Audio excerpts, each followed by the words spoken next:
Hello, everybody, and welcome to the RV Lifestyle and Repair Club, our Q&A live event for October. I do apologize for September, that we did have to postpone that. I had a little sad news. My mother passed away. Some of you may have actually come in contact with her if you owned a Winnebago. She worked at the Winnebago Itasca Travelers Club for many, many years doing the caravans. My dad did a lot of the tours there.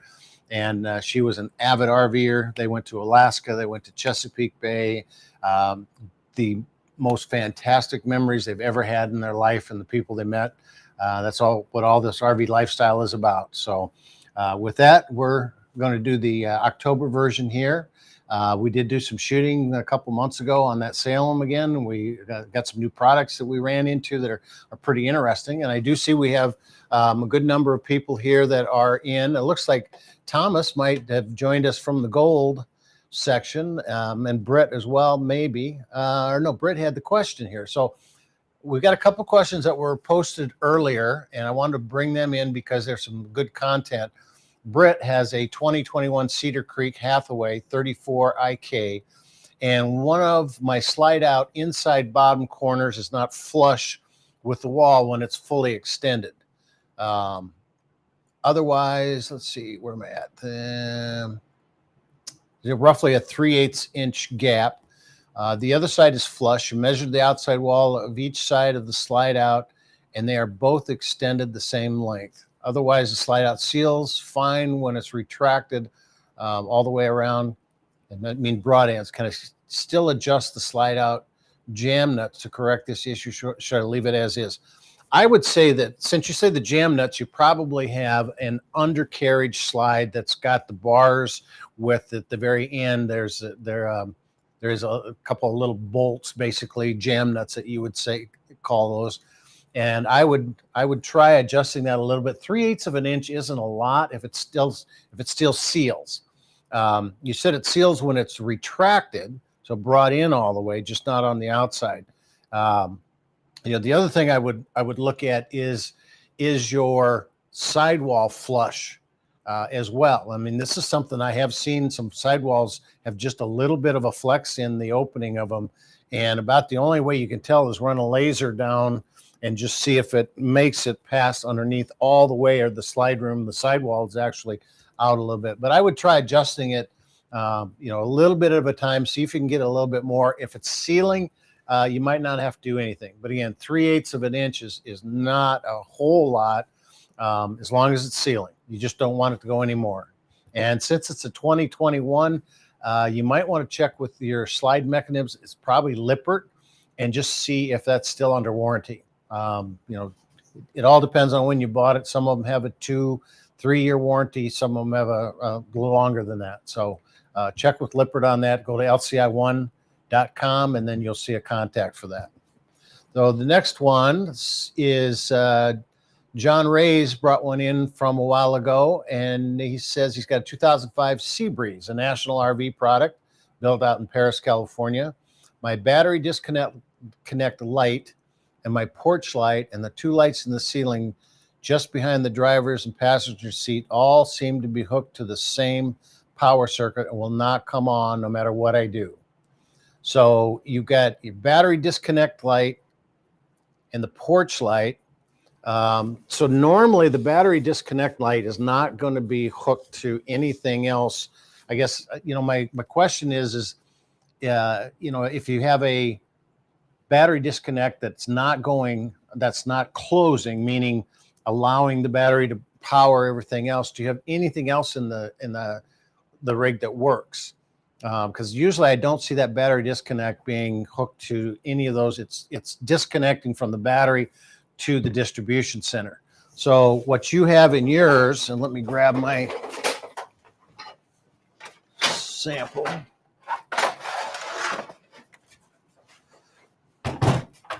So more than likely you have something similar to this, not exactly, but this is a distribution center. And so you got power that comes in, and this is our 120, everything in here. And then it's got a converter over on this side, which charges your battery. And then these are all your circuits for your 12-volt system. So your battery disconnect would be in line over here saying, don't even bring power. up into this area into here. And I guess the probably back up just a little bit. One of the first questions I would say is, does this do it when you are plugged in or when you're dry camping?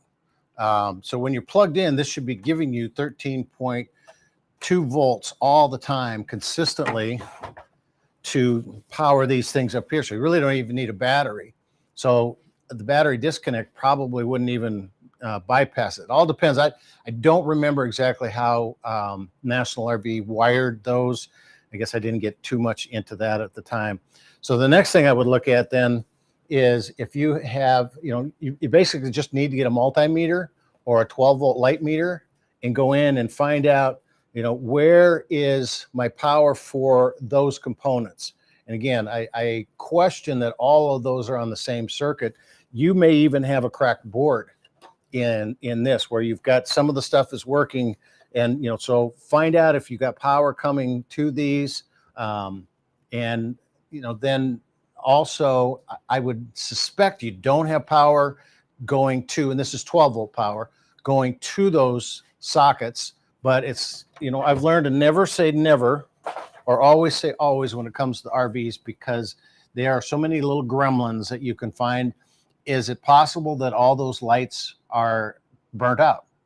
Something high voltage came in and gave them a little bit of juice and burnt those out. So, you might want to check the sockets just to see if you got power going to those. I doubt it. It's very unlikely that something like that will happen. But I tell you what, like I said, I have seen some really strange things over the years when it comes to RVs. So basically get in with that 12 volt tester and just start finding out, where do I have power going to? Where is it not coming out of? And you can do it with simple as a light tester. So the next one is, then before we go any further, some of you have commented on my finger. And I've got it taped up right now. I'm going to take this tape off and show you something I think, from years of playing softball, I've got one of these fingers that does this, and everybody has commented on in my videos and all the stuff that I've done. Is that finger real? And today when I was having lunch, I found a carrot that looks, that is too funny. I'm sorry. I couldn't help that. Anyway.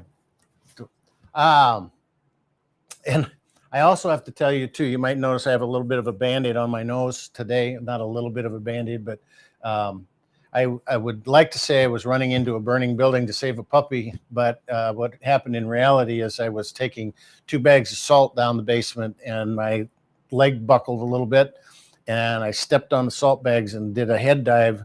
So I got a nice little rug burn on my nose here. So kind of reminds me of the time when I was roasting marshmallows while camping. My wife loves this story. She laughed for days, but I love to burn my marshmallows. When I make s'mores, I put that thing on fire, and I was watching it burn, and I was going like this, and all of a sudden it just, boom, it popped up in the marshmallow, and my nose was burning, and I had to put it out, and I had one of these for quite a few weeks just after that. So she loves that story.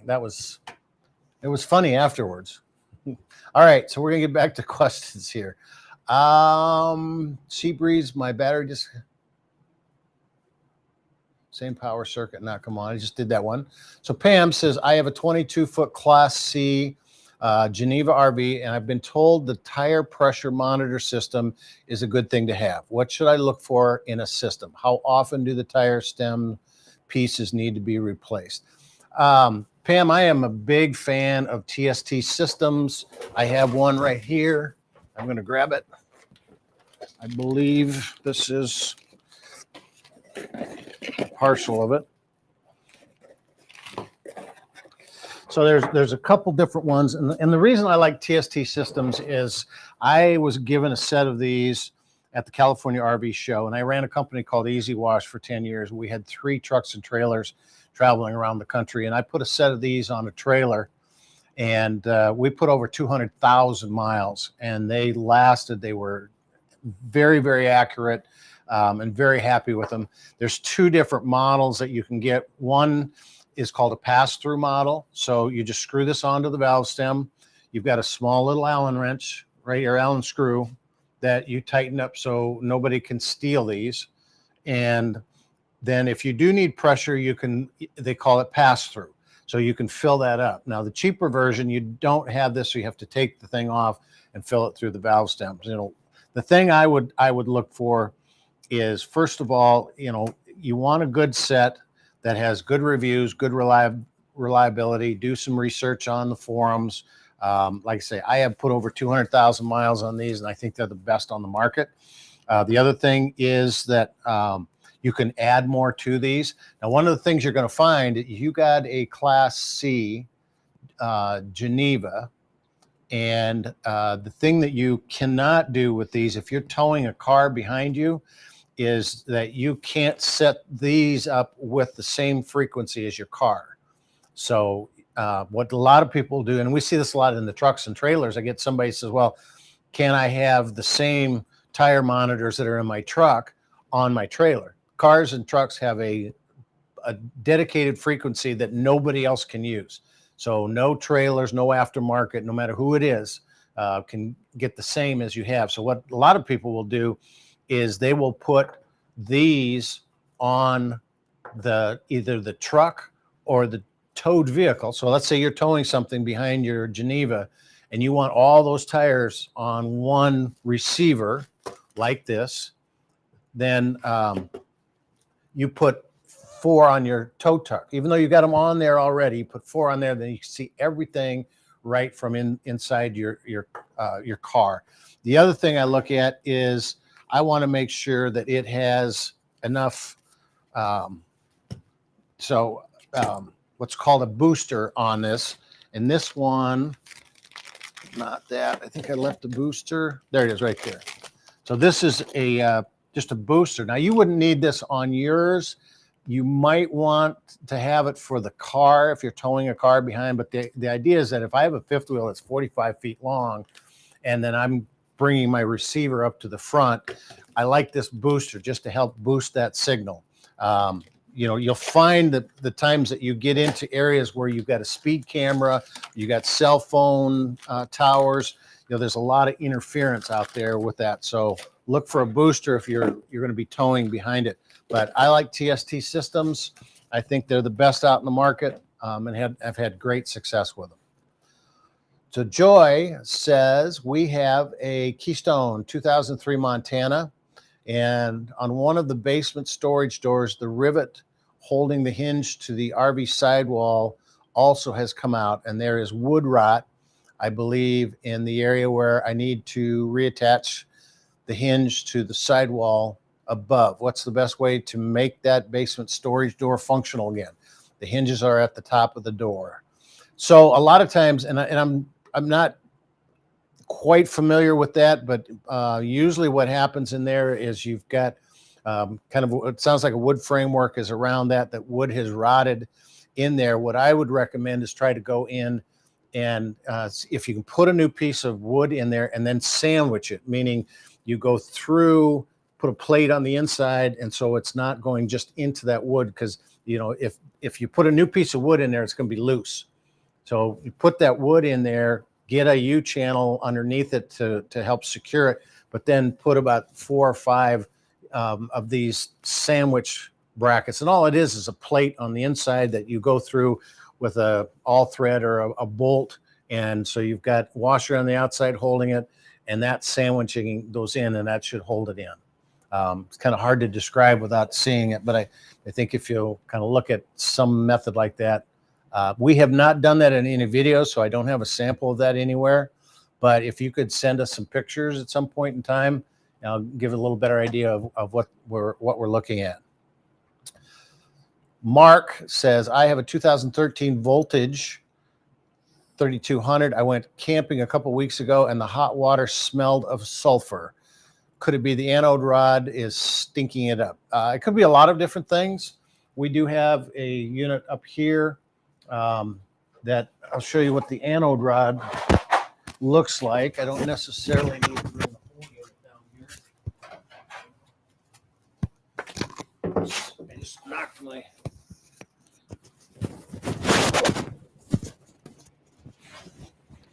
Did I have it hooked up before?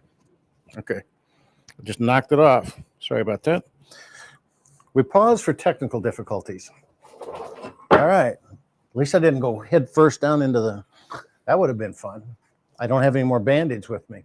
So this is an anode rod. And so evidently what you have is your water heater is a Suburban water heater. The Suburban uses an anode rod, and this is just a magnesium rod that goes in the drain hole, and it acts as the sacrificial metal for minerals that are in hard water. And Angie says, don't do this because I can't. So it is magnesium, and it has a steel wire center to it, and this will start to deteriorate. Now, Atwood does not have an anode rod. They have just a plastic rod, and their whole casing is what acts as a sacrificial metal in there. It's a add-on piece into the inside of the actual tank itself. So this could give you a sulfur smell, but normally it's not the anode rod as much as it is the actual water sitting in the bottom with that hard water. Because you think about it, you got hard water from a campground, you're going to have sulfur, you're going to have lime, you're going to have rust. And anytime you let hard water sit in an area for a while, you know how it starts to turn kind of black and a little scummy. So you're getting bacteria in there, and that bacteria starts to do an anaerobic kind of a digestion, and that's where you start most of the time getting that sulfur or rotten egg smell. And what's happening is I would highly recommend pulling this out, taking a look at it. If you don't have just the wire and a little bit of corrosion inside there, it can go to about 50% deteriorate and still be okay.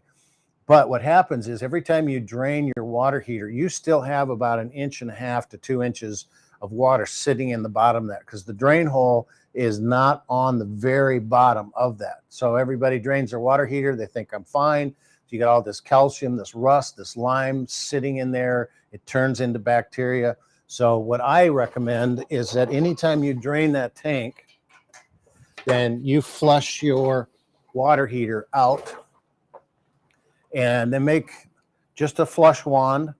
Now, I would not recommend this one. The Campco has one that has a screw-on piece here. Just recently, I got a letter from somebody that this actually blew off into the water heater. So if you do use this, then make sure that you put an additional, some kind of a pinch clamp on this end here, or make sure you're holding this. But if you go into that drain hole and just mix that stuff up, get all that junk out of there, clean it up really well.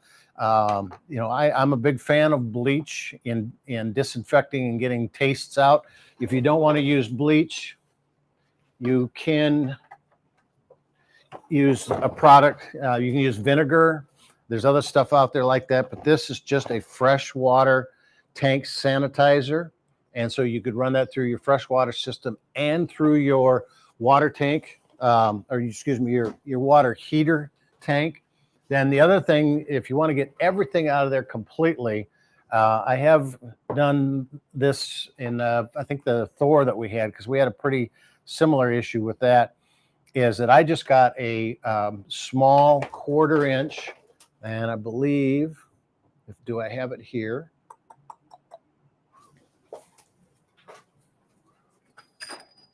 This might be a little big. So there's a couple different products.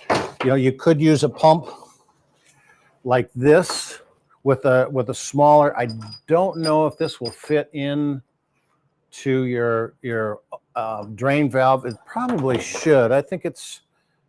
Oh yeah, it's the same, because that's going to be the size of the hole. So this would fit in there. You could actually put something like this onto a shop vac. They do have adapters that will go on and down to this end, so you wouldn't have this piece on the end of it here like I have. But you could do a shop vac, pull that out. You could do something like this with, again, a reducer and a hose that's this size. There are some actual pumps that will pull that stuff out of the bottom of it, so you can get all that junk and really clean it out good. But I am pretty sure what's causing the smell in that is what's still sitting on the bottom of that water heater. You want to see the box again? And this is from Thetford. So it's just a fresh water. And it just comes with 2 pieces. Sanitizing kit. That way you don't have the bleach smell.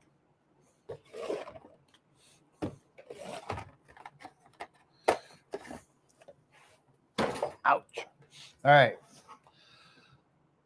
So Dave Denkos has 2 questions. One, considering a lithium ion upgrade to my 2014 Winnebago Travato, equipped with type 27 AGM and standard Winnebago converter. While some battery vendors suggest they just drop in, what are the factors and whether such upgrades include a new converter, inverter, battery, heater, and possible solar to help with approximately 200 amp hours. So that is a very detailed question that we can go into. The very first thing that I would highly recommend is that you look at, you want a quality battery. I've researched these very, very extensively. There are some really good batteries out in the market. There are some really horrible batteries out in the market. The first thing is you want the UL listed cells that are going to go in here. And this happens to be, this isn't a real battery because I couldn't just lift it up like this. But Expion 360 was started by an RVer that does a lot of off-roading and up in Bend, Oregon. And he has recently, he's actually started ZAMP Solar and then went to the Expion 360. And they used only the UL round cells. Everybody buys their cells overseas. I don't care who it is. So, but, American made is only making the case, assembling it, and so forth. The cells are still used in that. So you want to use those cells. You did bring up the fact that the cells, the way they're connected, if they're just soldered together, they will not last in an RV. A lot of these lithium batteries are designed for a solar system that is going to be in a house or in a building somewhere with the batteries stationary in a room that's heated, that never bounces around, and you're not going to do that. So you want mechanically bolted or secured fastening of those cells. You want one with a battery management system, which is a computer that helps equalize, that will not let a solar panel overcharge it, or your inverter overcharge it, or the alternator coming through your battery isolation management solenoid, which is a BIM solenoid. You made a comment about cold weather, I believe. Can't just drop them in, upgrade new converter, heater. So some of them have an internal heater inside the unit. So if you do not want to charge these batteries below 32 degrees, you will ruin the cells eventually in those. So you either don't get to charge it when it drops below freezing, which is not a good option when you're out camping, or this is a heater that they put on theirs, and it just goes around, and when it gets down to 32 degrees, it will heat the battery up so you don't ruin those cells. Some of them have an internal heater. Now, one of the options you can do is, since these batteries are fully enclosed, there's no gassing, anything going on with them, you can literally install these batteries inside your RV where the heater will keep them above freezing temperatures. So there's other really good ones out in the market. Go Power makes one that I like. I think ZAMP is just starting to get into some of them as well. And so first of all, look at that. The next thing you brought up is converter, and that's a very good point. Most of the Winnebago product uses a Magnatech converter in there. And since you were talking about a 2014 Winnebago, I doubt very much it was set up for lithium batteries. So normally what that computer or that converter is going to do is you have an all-in-one that is similar to this one here. So you got your fuses and everything on one side, you got your converter on the other side over here, or you would have a converter like this. Now this one's a WIFCO. Winnebago did not use WIFCO. They either used Parallax or Progressive Dynamics. I'm pretty sure it's Progressive Dynamics. So it could be a standalone one like that. Now what those do is they are going to do 13, once this draws down, they're going to do 13.6 volts till the battery gets up to 12.6, and then they're going to drop to 13.2. That is not a converter that's good for lithium batteries. Lithium batteries want 14.6 volts, and I think that says that somewhere on here. Yeah, it's hard to tell because it's really small, but they want a 14.6 volt charge going into them. If you have 13.6 going to this, you're only going to charge this up to about 60%. So you're wasting 40% of both your batteries that you're going to get, since you're doing a 200 amp hour battery. So what you can do, instead of replacing that converter, I would find out, first of all, what type of converter is it? If it is a Progressive Dynamics, get in touch with Progressive Dynamics and see if they have an upgrade to go to this, that you don't have to replace the entire system. You could also get a solar panel, and that charge controller from that solar panel will actually then bump the final up to get you to that 14.6. Otherwise, you're spending a lot of money that you're not getting the full benefit of that. Put this back here. And so we do have some good videos. Go on the website and take a look. We actually put a set of X-Band 360s in, and a new converter in a 2015 Thor Challenger, because it had that WIFCO, and it was not going to charge them up correctly. The other thing you want to look at is how far do you go, and are your cables adequate for that? We found out that in that Thor, that converter was clear back in the bedroom underneath the bed, and the batteries were way up in the front compartment right behind the driver's compartment. And so we had about 30 feet of cable, and it was, I believe, an 8-gauge cable. And when we checked the voltage coming off it, we were only getting 13.8. We weren't getting the 14.6. And so when I called and talked to the engineer, Dennis at Progressive Dynamics, who was absolutely phenomenal, he asked, how far is it running? What gauge do you have? And we determined that we needed to either get that converter closer to those batteries, or we had to go to like a 4-gauge wire, because we're just getting too much voltage drop going down to it. So those are the considerations that you have to make. You cannot just drop those in. You can drop them in and it'll work. It's just you're going to pay a lot of money for something that you're not going to get 100% capacity. And that's the reason you're going to lithium, is because you want to be able to get more amp hours and use them a lot longer. So those are the things that you want to consider. So here's Dave's second question is, why does RV Repair have such a renewal policy that you charge more than 10 days before renewal and do not offer to pay back even when customers cancel before the actual renew date? Seems draconian. Draconian. I have not heard that word since Barnabas Collins used that. You know what, Dave? I do all the content for RV Lifestyle Repair Club. I've been in charge of the videos. I'm answering the questions here. I'm not on the business side. So I would highly recommend that you send that into the questions to the website. There is a chat forum there. Most of the people that I have been talked to about with this really enjoy the system and have not had a problem with the renewal policy. So sorry you're having problems, but I'm sure they'll take care of it. It's a great group to work with. Karen said, I'm repairing the hydraulic rear hose on my 2018 Heritage Elkridge, wondering how to keep air from getting into the system as I repair this. I'm told something about putting the slides in and raising the supports first. Can you shed more lights on this?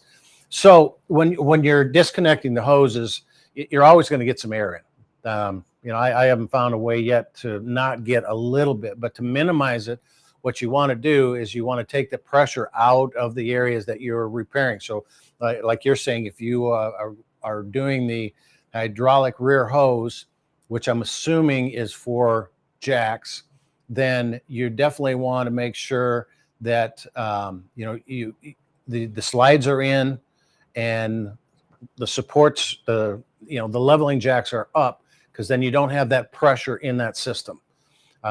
You still will lose a little bit of air, but then when you replace that hose, it's not under pressure. So then when you replace the hose, you just cycle that 5, 6, 7 times until you have no more air bubbles coming out of the reservoir in your hydraulic tank itself.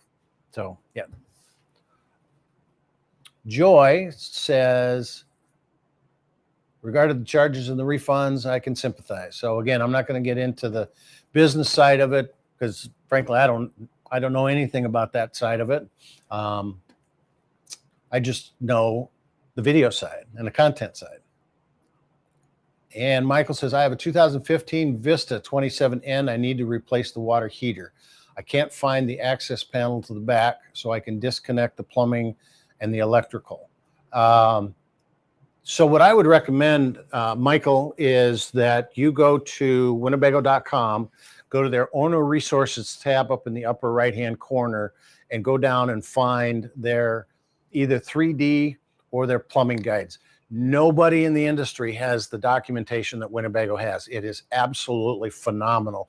And when I get questions about that I post in some of the forums I'm in, I love the Winnebago questions. I go right in there. I can see a 3D version. I can do a screen capture of that, and I can find it. So the Vista, 27 is a shorter Class A. So the access panel to the back of that, normally from what I've seen in some of these, you almost literally have to tear a wardrobe compartment out. So find out where that outside access panel is, what's behind it, go to the website, take a look at that. Usually you have to take the floor out, or even, sometimes I've seen them underneath bed pedestals. In fact, the Thor that we worked on, the only way you can get to that is you pull the mattress out, lift the bed pedestal, and then there's a big framed in box that you have to literally take the entire panel off that front part of that framework to get to that water heater. So they don't make them easy to work on. That's, most of the people that design these don't use them or work on them. So it's not easy to do, but I'm pretty sure if you go to the website, you will definitely find where that's at, and hopefully give you a little better access how to get there.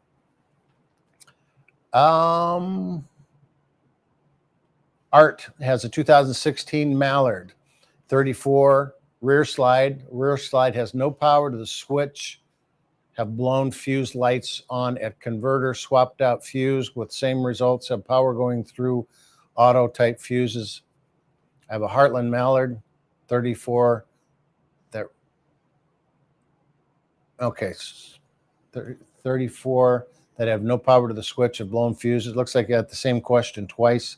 Front slide works is fine. Everything else is working. So you have no power to the switch.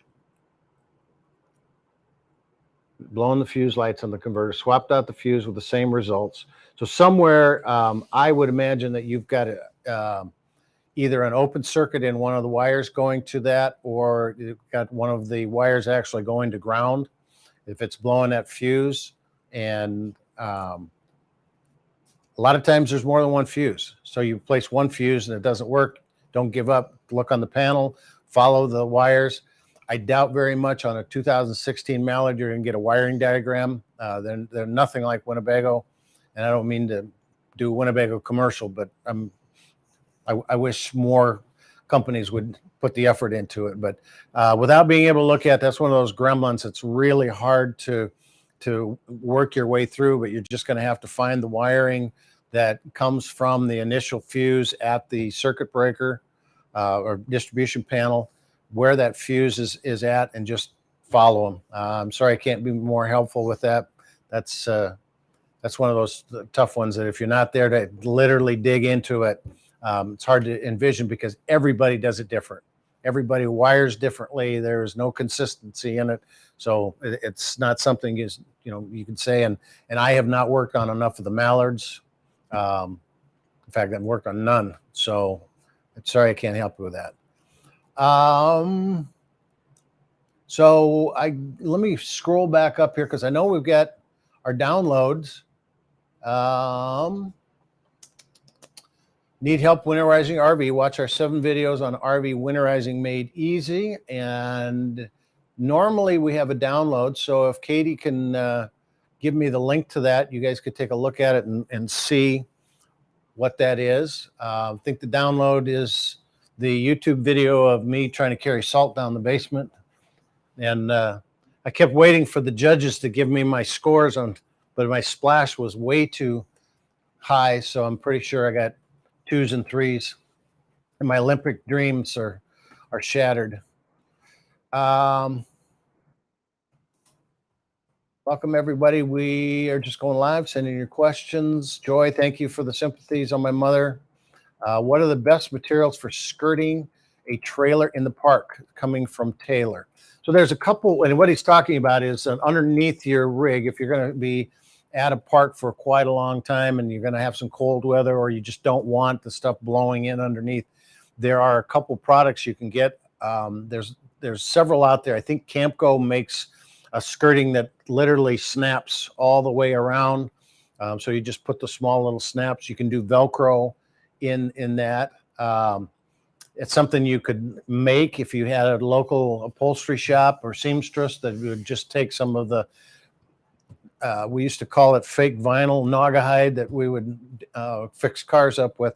Probably the best one that I've ever seen out there is called RV Skirts. And it is just an inflatable bladder, basically. And what I like about it is that it when you deflate it, it's in a pretty small package that you can put into your storage compartment. So you just put it underneath. You do have to have an air compressor to be able to blow it up, but you can buy air compressors now that will do the small little beds, blow up beds for $20.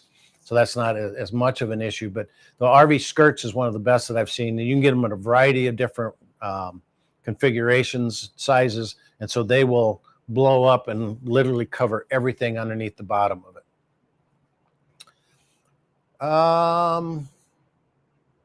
Okay, so Katie posted our live here, 7 winterizing videos right here. So go to rvlifestyleandrepair.com. And then there's also a master guide to winterizing that you can download from there as well. So Joy has one more question on our Montana. The big slide floor is sagging, especially in the outer wall and possibly the whole slide. We think the slide will come back in again, but we have not moved the slide in over 3.5 years. Any advice before we try to bring them in? We're getting ready to get back on the road. We had this slide room floor, was rebuilt due to water damage before, found a leak in the wall seam and stopped it with caulk before it got anywhere near that bad. So I guess one of the things that I would recommend is, without being able to see what is really happening, and I keep going back over, the slide room is sagging, especially in the outer wall and possibly the whole slide. So what I would probably do is to look at maybe getting, and I've seen this done in some repair facilities. If you go to a home improvement store, they make this tripod stand that has a roller on the top. And what it's designed for is if you've got a table saw and you're going to saw this long piece of wood, you put this stand with a roller down here, and it rolls along as you go with that. And I have seen some people that have used that as supports for slide rooms when the mechanism is going to be replaced or it's bent or there's problems with it. So you put a couple of those underneath, and I don't have a link to one. I don't have one here. I have, my son-in-law has one that I always borrow. So they're not very expensive, or you can, maybe fashion your own kind of roller, but just, it helps support that when you're bringing it in without being able to see it. Again, I'm not sure if the room's sagging or the mechanism is sagging underneath it, or where the problem lies. So again, some of these are really hard to try and fix. I have not seen that issue, but I don't know what type of slide mechanism you have either. Pam says, hi, any suggestion for a tool or technique for taking off the sewer cap? I have small hands with a bit of arthritis.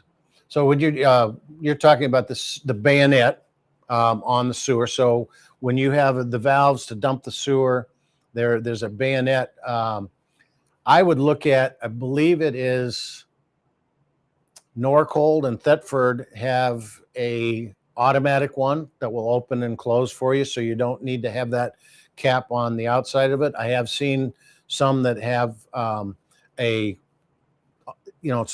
it's like a hex nut on the end, so you could use a wrench to open that up. So there are a few different products out there that I think might be helpful, because what you're talking about, the cap goes on, it's got these little hook connectors that move. Another thing that I would recommend to do is just put a little bit of lubrication around that. Once you get it off, every time you do that, put just a little bit of that white lithium grease so it doesn't stick. What happens too often is you got plastic on plastic, and when you go to put that on, it just literally welds almost sometimes to that. But just a little bit of that, or even some silicone spray, would help, make that a lot smoother so it's not quite as hard. So there are some things you can try. And Joyce says, what is a U-channel? And a U-channel there's a variety of different, it's metal. And so you can either get an L-shaped channel, which would just come down and go over, or a U-channel is literally a U that would look something like this. So if you get one that is the size of whatever your sidewall is, and then you put your new wood in there, you slide this up so that you've got the outside sidewall material and the inside of the unit, then you drill a hole through and you literally sandwich that. So you put either a washer or you can get the little plates with holes in them that just give you some surface. And then so you're not just going into the wood, you're going through the whole thing, and you're literally sandwiching that new wood in there and holding it in place. Ernie says he has a Norcold 512 UR refrigerator in a 2016 Winnebago. It says Viva, but I'm not familiar with the Viva. In fact, give me 1 second here, and we're going to just try something. We're going to go to a new window. We're going to go to Winnebago.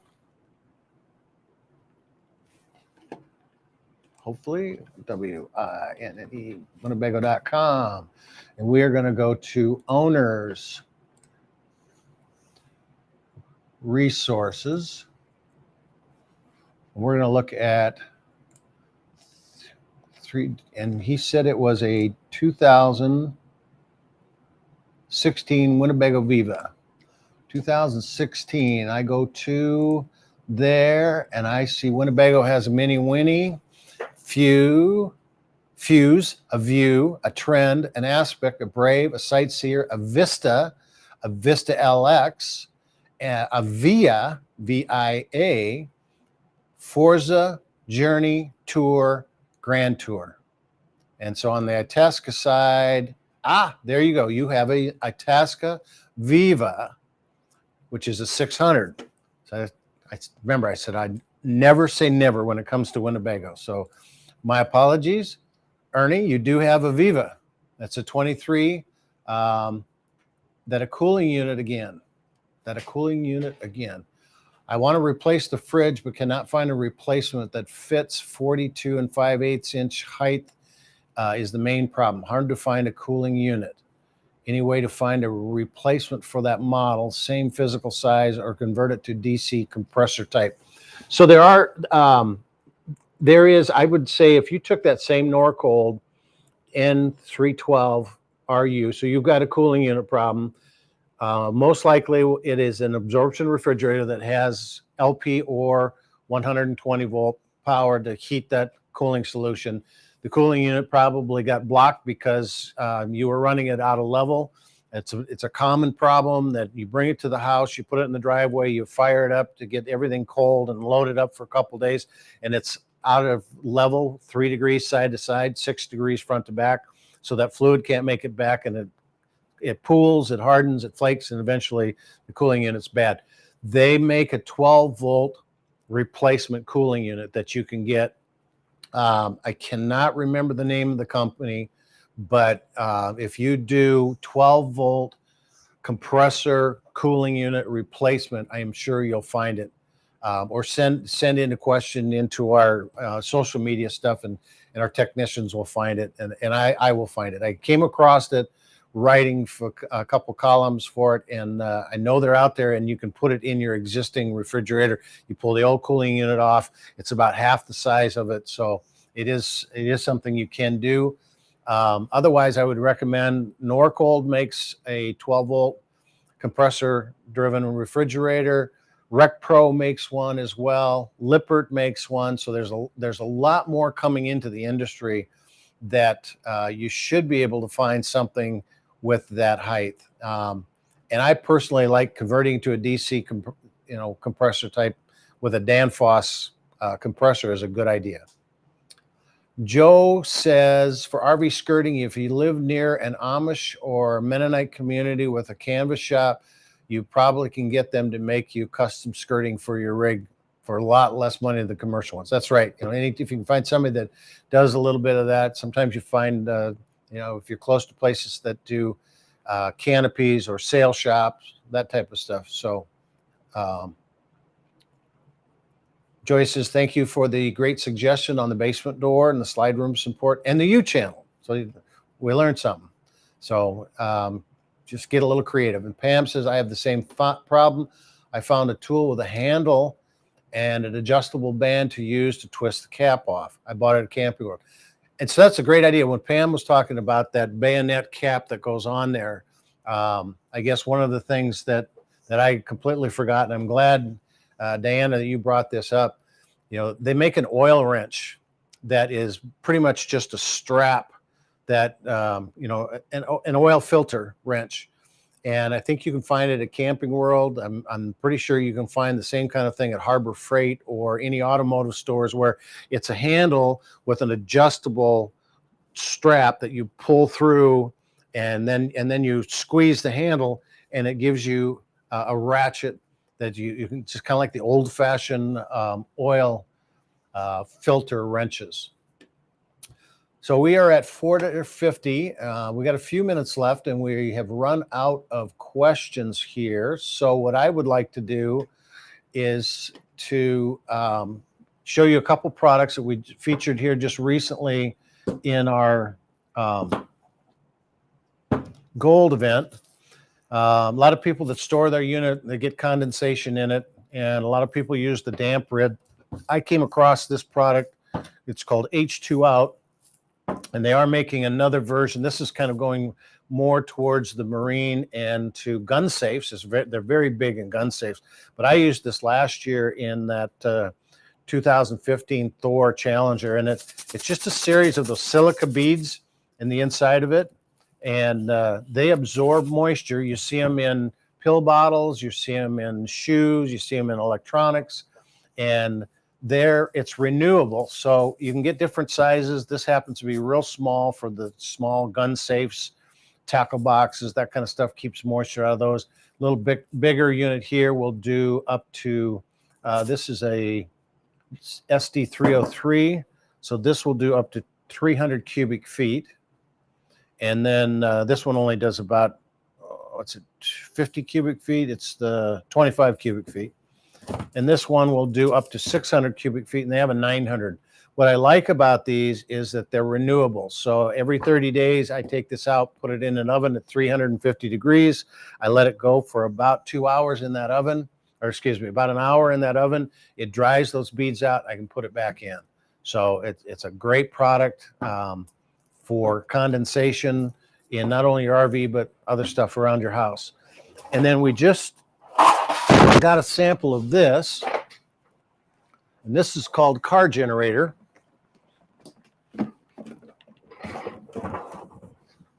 And what this is it's a portable generator, power pack basically.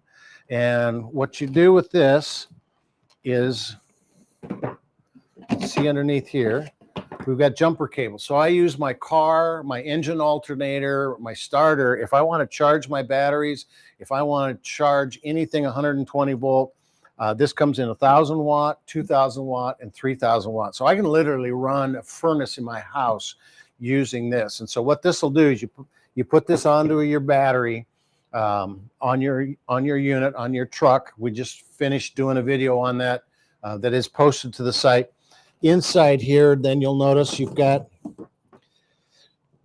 pretty much an inverter. And so I can either plug an extension cord to that and I can run it to the RV. I can plug this adapter that comes with it. So it is a 120, a 20 amp to a 30 amp service. So I can plug this in.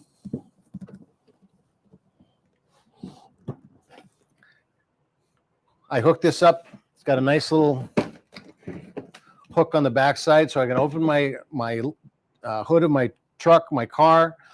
I hook this into it. I can adjust the strap to whatever height I want. I let this hang down in the front, and then I've got that plugged in. I start my truck up, and I get I was getting 14.3 volts out of this when we did the video on it, 1,000 watts. So I couldn't run a roof air conditioner or anything, but I can charge my batteries with that. And the nice thing about this is if you are doing a lot of dry camping, you don't have a good way to recharge your batteries, and maybe not even solar, this is a great backup because you don't have to, it takes the place of those noisy generators. You don't have to worry about gas in those things. It's really quiet. You can run your truck for almost 24 hours in idle and not have any issues with it and not use much fuel out of that as well, and be able to supply 120 volt power to your rig to recharge your batteries, to run your air conditioner in case of emergency with the larger unit, not the 1,000 like this one.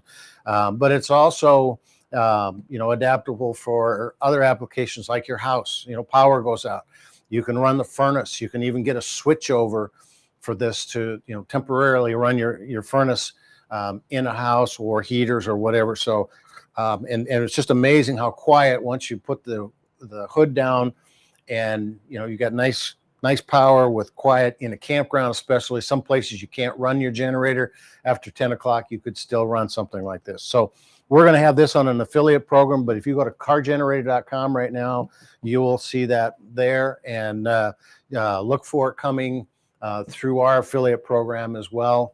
I think we'll be able to get some discounts on it, but great product to have.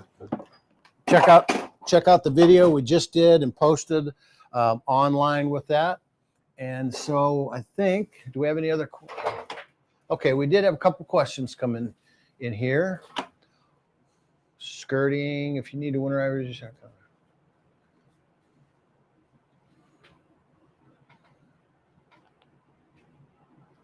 So then Ernie came back and said the cooling unit was bad when I purchased it. They replaced it, but it never cooled properly. Have checked with Domenica and Norcold, and they don't make a replacement for that anymore. So I would try RecPro or Lippert, Ernie, but I would also then recommend taking a look at that cooling unit replacement with the 12 volt system. And again, I don't have access to my,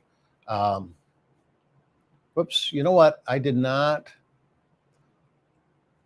Ernie said a Norcold refrigerator with the Viva and the cooling unit. I want to replace the fridge. We can't find a replacement. Fits the 40. Okay. I was thinking I went to the Winnebago site, but let me do a real quick search on, where is my other Winnebago site? I'm going to do,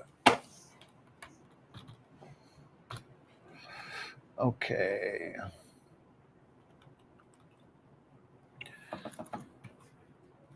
$12 volt.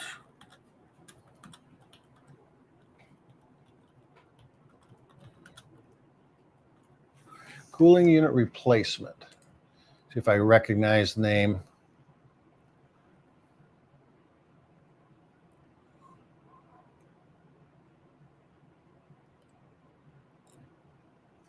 I do not. Is that it? Nope.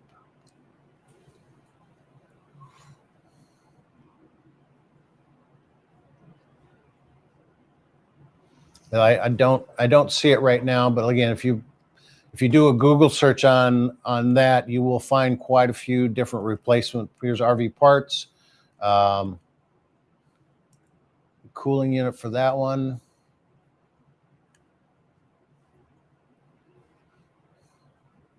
Wish I could think of the Cool Fun LLC. That's not it. Cooling unit warehouse.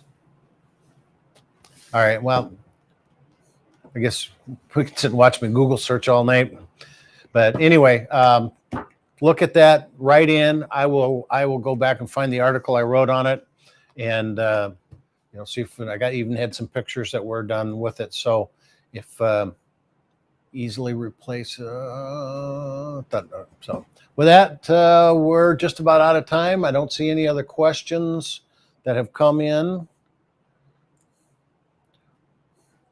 We'll scroll back up just to make sure cooling it was bad when I purchased it. So I thank everybody for coming out, and we'll see you next month. We'll be doing this in November again. Do another gold at some point in time with that. If anybody's out in the East, take a look at rvsupershows.com. I will be doing seminars at about probably 7 or 8 different shows around the country, starting with Mobile, Alabama. I got Harrisburg in February.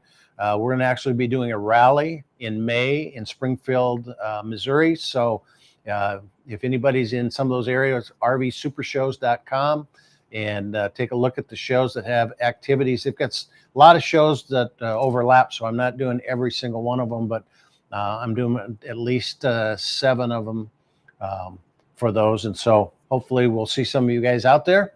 And thanks everybody for joining us, and have a happy Halloween. You see, I already have my costume on. That is one scary mask that I have.